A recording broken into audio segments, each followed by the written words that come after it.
Hello everyone, today I want to show you one of my favorite Prismatic Hunter builds that doesn't require an exotic class item. It can scale from day-to-day seasonal activity to GM content. You will have so many DR buffs that you are basically unkillable. The clip that you will be seeing in this video are Fallen Saber GM while being minus 22 power and Expert Delve Battlegrounds while being minus 15 power. The thumbnail may have already spoiled the beans, but this build uses the newly added Hunter exotic chest armor in the final shape called Gifted Conviction. This exotic gives you resist times 2 to times 4 depends on how many targets you jolted with the art projectile C launchers when you use Ascension.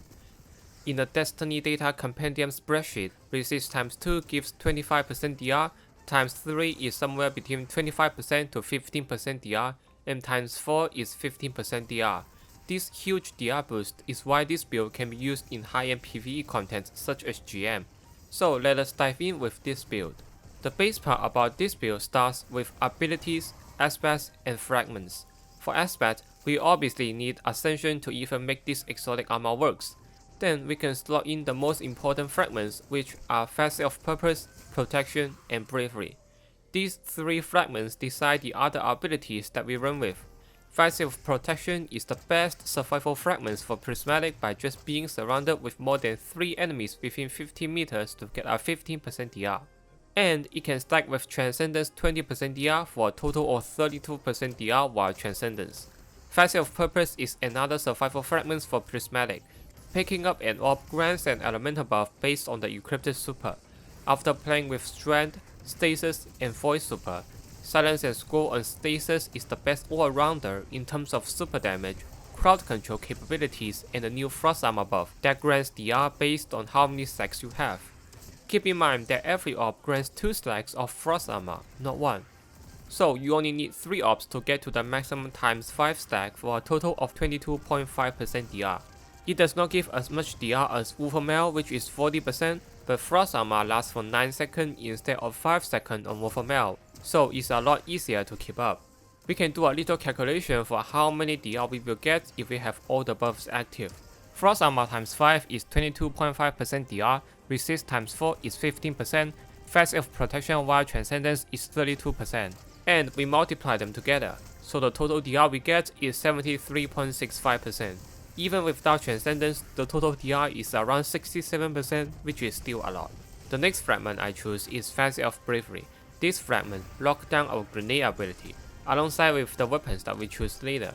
Basically, this fragment grants your Void weapon volatile rounds with grenade kills, and Strand weapon unraveling rounds with power melee kills for 10 seconds. However, grapple melee kill counts towards both grenade and melee kills, so a single grapple melee kill will grant your Strand and Void weapons unraveling and volatile rounds simultaneously. So I choose grapple as a grenade because of this interaction. For melee ability, Withering Blade and Threaded Spike are both good in this build, but I choose Shuriken at the end because it can stun an overload from far away. With Transcendence active, stunning Unstoppable is just a piece of cake by simply throwing 2 Shurikens. Before we go through the last aspect and other fragments, I want to tell you about the weapons that I'm using with it. On the energy slot, I'm choosing Buried Bloodline, the exotic rocket scion. It is the best exotic gun to pair with this build because of Devour and how easy it is to get. It only requires 3 to 4 red bar or 1 orange bar enemy kill to get Devour, and it is quite easy on a rocket scion. After you get Devour, this build's lack of reliable health regen is no longer an issue, alongside with some bonus on getting our grapple back faster. Also, as a Void weapon, Buried Bloodline can start spreading volatile rounds to enemy with Facet of Bravery, making it a lot more efficient at killing group of adds. On our primary slot, the new submachine gun Imminence from Salvation's Edge Raid is also the best to pair it with this build, thanks to a brand new perk called Chaos Reshape. It's very similar to Frenzy, but it gives 35% damage bonus and more importantly, heals 35 HP every 7 seconds while you are in combat. The best part about this perk is the healing can be stored while your gun is stored, which means it can be a little emergency cure times 1 buddy. When you are in a dire situation or another weapon, you can pull this SMG out for a little bit of health, then switch back to the weapon that you were using to keep dealing damage. The other perk I choose is Demolitionist. With Devour and Demo, you get a large chunk of grenade energy back by picking up a kill with Imminence. Also, as a Strand weapon, Grapple and Shuriken kills grants unraveling rounds to this weapon, making it an absolute beast at clearing ads. For power weapon, I recommend Edge Transit because this build lacks on burst damage and this weapon can fix this issue. With a bonus as a void weapon, you can spread volatile effects very quickly. The other choice is a Strand DPS weapon such as Courageous Distress Grenade Launcher from Loot of Nightmares raid. After we have selected our weapons, the Ascension aspect, and 3 important fragments, it is time to introduce the final 2 aspects for this build. You might be wondering, how can you put 2 more aspects? The answer is you don't, but you can switch this one according to what you are going to play. So let me introduce the last 2 aspects and the remaining fragments. The first one I call it boss build. This one centers around playing in Master Raid, Dungeon or GM Nightfall. It uses stylish executioner aspect with its ability to be invisible just to survive and change positions safely. So we have 2 more fragment slots available to us now. The first one is Facet of Solitude. Landing rapid precision hits will create a ciphering burst, reduce their damage output by 40% for 10 seconds. This is extremely useful when you are dealing with mini bosses and champions. Sometimes it can apply to orange bar enemies as well. You might be thinking, is it hard to get the ciphering burst? If you are still paying a little bit of attention to the solo GM run that I was doing, it's a lot easier than you think. The next fragment is a bit tricky for me to pick between Facet of Dawn and Facet of Balance, but I chose Facet of Dawn for a very simple reason, a more reliable way to stun champions. Shuriken can deal with overload champions comfortably and is capable of stunning Unstoppable via Transcendence. So why not give it another purpose to get a 25% bonus damage on top of making my weapons that cannot benefit from the artifact perks, or when there are no ads to activate Facet of Bravery to stun barrier champions. With Facet of Dawn, Shuriken can deal with all champion types and it does not require any artifact mod. With stylish executioner aspect and Facet of Solitude and Dawn fragments locked in, this boss build is fully complete.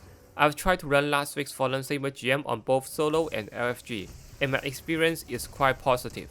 But it does struggle a bit in LFG environments because this build requires constant kills on your part to make it work. And LFG teammates will steal some of your important kills, which will decrease the capabilities of this build. Despite of not being as aggressive as running this build solo, with Facet of Solitude creating ciphering burst to make your teammates safer, and Shuriken for stunning champions, you can still be a great support for the team. The second one I called Room Go Boom build, because it uses Gunpowder Gamble aspect instead of stylish executioner. This build is mainly for seasonal content, Master Lord Sector and expert activities. These activities are easier, and with all the DRs you are getting with Devour to heal you back up, the invisible part about stylish executioner is less appealing. With debuffs like Jolt, Unraveling, Volatile and Slow, it's extremely easy to get Gunpowder Gamble up. Also, Gunpowder Gamble kills count towards as a grenade kill, which will trigger Facet of Bravery and grant void weapons volatile rounds. It makes very Bloodline volatile round uptime to be near infinite. With this aspect, we have 3 new fragment slots to choose from. For this battleground run, I chose Facet of Dawn for 25% bonus damage, Facet of Balance to spam more melee and grapple, Facet of Hope for lower Ascension cooldown to get DR without the help of armor mods that I will be mentioning later. But you can safely change Facet of Dawn and Balance to anything you want that makes this build how you want it to be. If you want more details about this part, go to the mobile lyrics link in the description. For the artifact perks, this build should be quite long lasting because it doesn't require any of it. However, there are a lot of useful artifact perks that will make this build a lot stronger. Feather Blast will make a bigger and more deadly explosion when destroying a tangle with Imminence, Radiant Orbs for 10-second Radiant buffs when picking up an orb, Galvanic Armor for 30% DR when Amplify, which will have near infinite uptime because casting Ascension gives 16 seconds of Amplify, Shield Crush for more melee and grapple spam with increased damage, Transference for more grenade and shuriken damage while Transcendence. Next up, let us talk about armor mods. Starting with class item, I choose Reaper, Utility Kickstart and Powerful Attraction for 2 different scenarios. The first one is the normal Ascension spam with Utility Kickstart. Since Ascension counts as an air move, Reaper and Powerful Attraction will not work.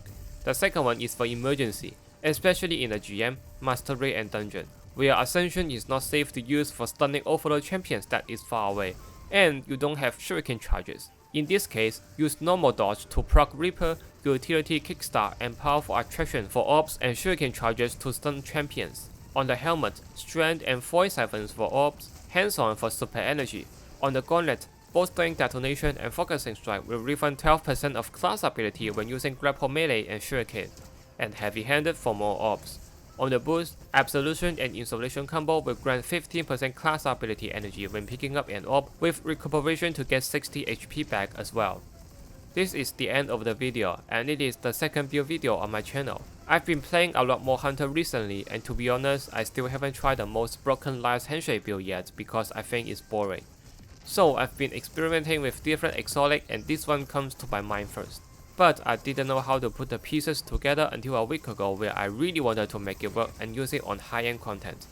At the end, I'm incredibly happy with what I have done.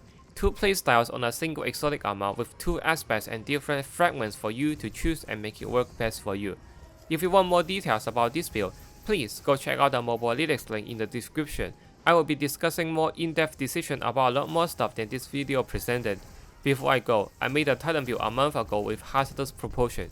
If you like this build, you can check that video out as well. I will see you guys very soon. Bye bye.